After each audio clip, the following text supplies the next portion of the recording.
For question number 1, we're looking at the WordMatch class. It has a private secret string member. It has a constructor that puts that together.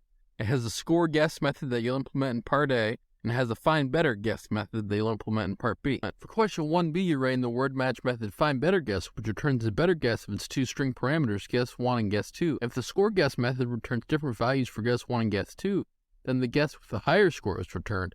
If the score guess method returns the same value for guess 1 and guess 2, then the alphabetically greater guess is returned. For the code for 1B, we're first initializing some variables: the score of guess 1, the score of guess 2, a boolean whether or not the scores are equal, and a string comparison integer of how the first guess string compares to the second guess. If the 2 guesses aren't equal, you return the one with the greater score, and that's what this ternary operator is. If G1 is greater than G2, return guess 1, otherwise return guess 2.